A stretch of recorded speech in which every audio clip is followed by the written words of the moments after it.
Phase के मुकाबले neutral wire को पतला क्यों बनाया जाता है, आज हम इसी को डिस्कस करेंगे। और अगर इस वीडियो से आपको कोई भी नई नॉलेज मिलती है तो चैनल को सब्सक्राइब जरूर कर लेना, साथ में घंटी दबा के ऑल पे भी क्लिक कर देना ताकि आपको ऐसी ही नॉलेज आगे भी मिलती रहे। अब मैं इसका जवाब आपको पहले ही बता देता हूँ। असल में न्यूट्रल वायर के अंदर कोई करंट फ्लो होता ही नहीं है, और अगर होता है तो बहुत ही कम करंट फ्लो होता है, जिसकी वजह से हमें न्यूट्रल को ज़्यादा मोटा बनाने की जरूरत पड़ती ही नहीं है। अब मैं ऐसा क्यों बोल रहा हूँ ये आपको आगे पता चलने वाला है। अब हम यूज़ करते हैं 3 फेज सिस्टम का, जिसमें कि हम नॉर्मली अपने घरों में सिर्फ एक ही फेज लेते हैं। जैसे यहाँ पे 3 फेज है, आर वाई और बी, और एक है न्यूट्रल वायर। अब मान लो यहाँ पे हमने एक फेज ले लिया है रेड वाला, उस रेड वाले फेज के साथ में हमें न्यूट्रल भी लेना होगा। अब मान लो अलग अलग घरों में अलग अलग फेज जाएंगे। मान लो एक में गया रेड फेज, एक में गया येलो फेज और एक में गया ब्लू फेज, और जो न्यूट्रल होगा वो सब में कॉमन होगा। मतलब यहाँ पे न्यूट्रल इस वाले घर में भी जाएगा और साथ में इस वाले घर में भी जाएगा। मतलब यहाँ पे जो फेज है वे जा रहे हैं 3 अलग अलग घरों में, और न्यूट्रल जाएगा तीनों घरों में। अब हम तीनों फेज पे लोड को इक्वली डिस्ट्रीब्यूट करने की कोशिश करते हैं। मतलब जितना लोड आर पे उतना ही वाई पे और उतना ही बी पे। मतलब मान लो आर वाले फेज पे हमने जोड़े हैं 50 घर, तो हम वाई वाले पे भी जोड़ेंगे 50 और बी पे भी 50 घर, ताकि यहाँ पे जो लोड है वो इक्वली डिस्ट्रीब्यूट हो सके। अब यहाँ पे हमने क्या किया है, इसको थोड़ा और अच्छे से ड्रॉ किया है। हमने यहाँ पे जो 50 घर के लोड हैं उनको एक ही रेजिस्टेंस से रिप्लेस कर दिया है। आखिर लोड होता क्या है, रेजिस्टेंस ही तो होता है। तो यहाँ पे हमने उन 50 घर के रेजिस्टेंस को एक ही रेजिस्टेंस से रिप्लेस कर दिया है। मतलब इसकी वैल्यू है 50 घर के लोड के इक्वल, ऐसे इसकी वैल्यू भी और इसकी वैल्यू भी है 50 घर के लोड के इक्वल।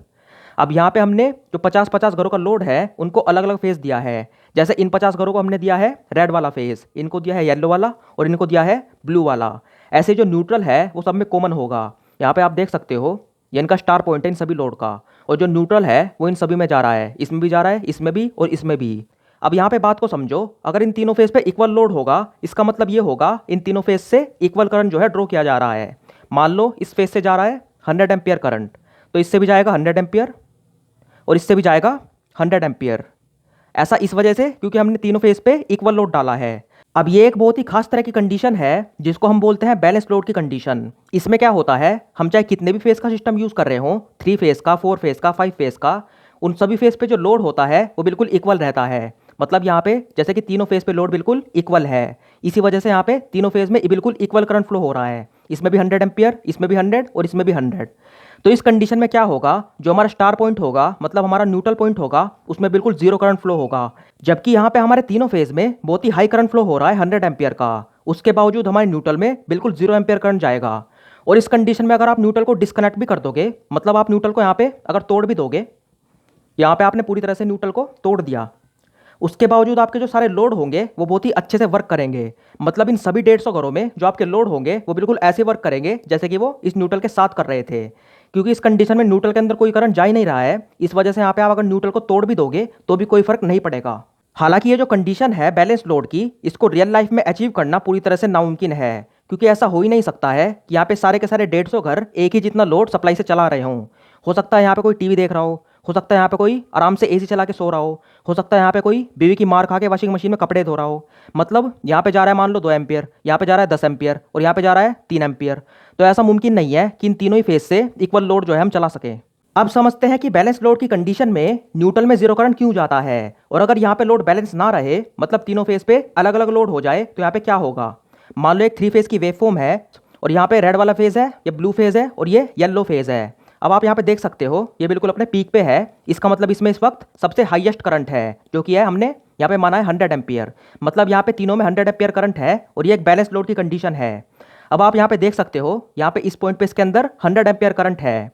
अब जब आप इसके बिल्कुल सामने देखोगे, यानी कि इस पॉइंट पे, यहाँ पे जो बाकी के दोनों फेज है वे इससे बिल्कुल आधी वैल्यू पे है और निगेटिव के अंदर है। मतलब यहाँ पे 0 है, यहाँ पे पॉजिटिव है और यहाँ पे निगेटिव है। मतलब फिलहाल रेड वाले के अंदर प्लस के 100 एम्पियर करंट है। अब हम ये मान लेते हैं कि प्लस का मतलब होगा करंट का अंदर जाना। यहाँ पे जब भी यहाँ पे डायरेक्शन प्लस में हो जाएगी मतलब करंट अंदर जाएगा। यहाँ पे फिलहाल है प्लस 100 एम्पियर, और माइनस का मतलब होगा करंट का बाहर आना। अब यहाँ पे इन दोनों में है माइनस के 50 एम्पियर करंट, क्योंकि यहाँ पे बिल्कुल इससे आधी वैल्यू पे है। तो यहाँ पे इन दोनों फेज में है माइनस के 50 एम्पियर। इसका मतलब यहाँ पे ये है कि इन दोनों से करंट फिलहाल बाहर आ रहा है और 50-50 एम्पियर करंट आ रहा है। यहाँ पे इससे बाहर आ रहा है करंट और 50 एम्पियर आ रहा है, और इससे भी 50 एम्पियर। मतलब जिस वक्त इस वाले फेज में प्लस 100 एम्पियर करंट है, उस वक्त इन दोनों फेज में माइनस के 50 एम्पियर करंट है। यहाँ पे न्यूट्रल के अंदर कोई भी करंट जाएगा ही नहीं और ना ही न्यूट्रल से बाहर आएगा, क्योंकि यहाँ पे सारा का सारा जो करंट है वो इन तीनों फेज से बैलेंस हो चुका है। अब इससे थोड़ा आगे बढ़ते हैं, आप किसी भी पॉइंट पे देख सकते हो। मान लो इस वाले पॉइंट पे देखते हैं, यहाँ पे जो रेड वाला फेज है वो फिलहाल नेगेटिव में है और हाईएस्ट वैल्यू पे है, यानी कि यहाँ पे माइनस का 100 एम्पियर।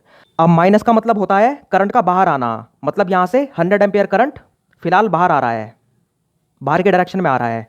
और इसका आप बिल्कुल विपरीत में देखोगे, मतलब यहाँ पे ब्लू और येलो वाला फेज इससे उल्टे डायरेक्शन में है, यानी कि पॉजिटिव में है और इससे आधी वैल्यू पे है। इसका मतलब यहाँ पे है प्लस का 50 एम्पियर, मतलब इन दोनों फेज में फिलहाल 50 एम्पियर करंट अंदर जा रहा है।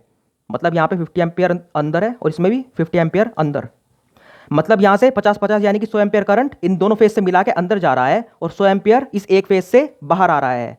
मतलब यहाँ पे भी जितना करंट अंदर जा रहा है उतना ही बाहर आ रहा है। यहाँ पे भी न्यूट्रल के अंदर कोई भी करंट फ्लो नहीं होगा, क्योंकि यहाँ पे इन तीनों फेज में करंट फिर से बैलेंस हो रहा है। और इस वेवफॉर्म में आप किसी भी पॉइंट पे चेक कर सकते हो, इनमें तीनों फेज में से किसी में 100 एम्पियर करंट अंदर जा रहा होगा और बाकी के दो से 50-50 एम्पियर बाहर आ रहा होगा। जैसे कि यहाँ पे आप येलो फेज को देख सकते हो, ये बिल्कुल 100 एम्पियर पे है और इसके सामने बाकी के जो दोनों फेज है वो माइनस के 50 एम्पियर पे हैं। मतलब इस पॉइंट पे येलो के अंदर 100 एम्पियर जा रहा है और बाकी के दो फेज से 50-50 बाहर आ रहा है। मतलब यहाँ पे जब भी लोड बैलेंस होगा, न्यूट्रल के अंदर कोई भी करंट फ्लो करेगा ही नहीं। अब मान लेते हैं यहाँ पे लोड डिसबैलेंस हो चुका है, मतलब यहाँ पे तीनों फेज पे अलग अलग लोड है। मान लो इसके अंदर मान लेते हैं 100 एम्पियर करंट है, इसके अंदर मान लो 80 एम्पियर है और इसके अंदर मान लो 90 एम्पियर है।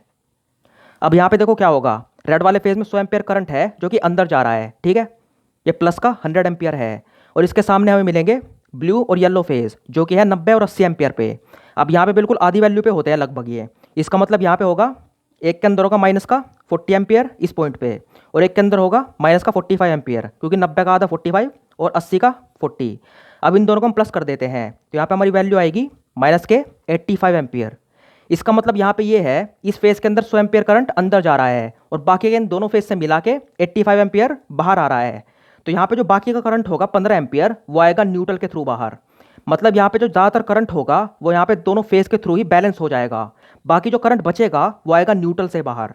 कुल मिला के बात ये है, अगर यहाँ पे लोड डिसबैलेंस भी हो जाए तब भी ज़्यादातर जो करंट होता है वो फेज के थ्रू ही बैलेंस हो जाता है। बाकी जो करंट बचता है थोड़ा बहुत जो कि डिसबैलेंस करंट होता है वो आता है न्यूट्रल के थ्रू बाहर।